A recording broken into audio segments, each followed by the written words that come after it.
Lokole Info, Polele Polele. Le professeur Roland Vele Mukelenge, docteur en philosophie politique et diplômé en sociologie politique des universités coréennes, recteur AI de l'université Sepromad de Bandundu et doyen de la faculté de psychologie et sciences de l'éducation de l'université de Bandundu, a vivement critiqué la décision du gouvernement congolais d'autoriser les filles enceintes à poursuivre leur scolarité. Selon lui, l'école en tant que milieu hautement moral ne saurait tolérer une telle mesure qu'il qualifie de suicidaire féministe.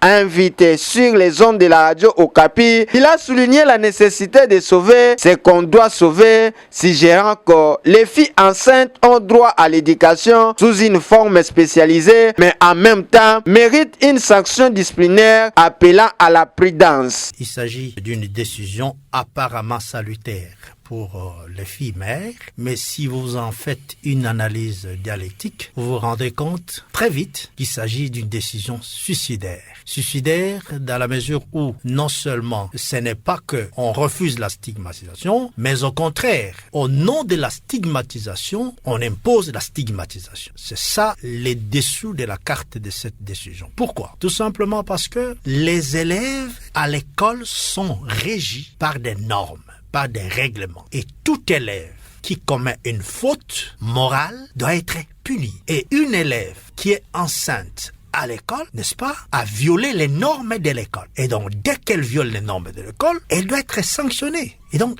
il n'y a pas à dire, voilà, parce qu'elle a fait ça, et les filles, tenant compte de sa situation des filles, il faut la garder à l'école. Non, l'école, je l'ai dit, a une dimension hautement morale. Au-delà de l'organisation matérielle et tout, c'est la dimension morale qu'il faut préserver. Et les autorités politico-administratives, qui sont l'État qui est l'organisateur de l'enseignement national, doivent justement veiller à ce que cette dimension morale soit maintenue. Et cette décision vient justement saboter les efforts éthique dans notre pays. Cette position qui divise la classe sociale soulève un débat complexe entre les valeurs morales traditionnelles, les accords et traités internationaux et les réalités sociales. Nous disons que cette décision sur le plan pédagogique va apporter, devrait d'ailleurs apporter beaucoup, c'est-à-dire le changement du paradigme pédagogique.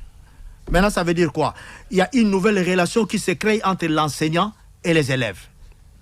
Est-ce que vous savez ce qui est plus grave? C'est que si c'est autorisé, vous ne serez pas surpris d'apprendre que le chef d'établissement lui-même est devenu le père, n'est-ce pas?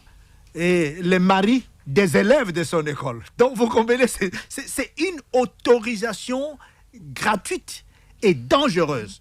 Le changement de méthode d'enseignement, quelle est la méthode d'enseignement utilisée maintenant pour gérer les femmes, les filles enceintes, avec les conditions dans lesquelles elles se retrouvent? C'est une discipline à double vitesse. Si la prudence et la responsabilité morale sont indéniablement importantes, la question du maintien de filles mères à l'école mérite une approche nuancée, prenant en compte leur avenir et celui de leurs enfants et la survie de l'école en tant que structure éducative. L'école peut-elle être un milieu de réinsertion et de soutien plutôt qu'un simple espace de sanction? La réponse à cette question déterminera l'inclusivité et l'équité de notre système éducatif.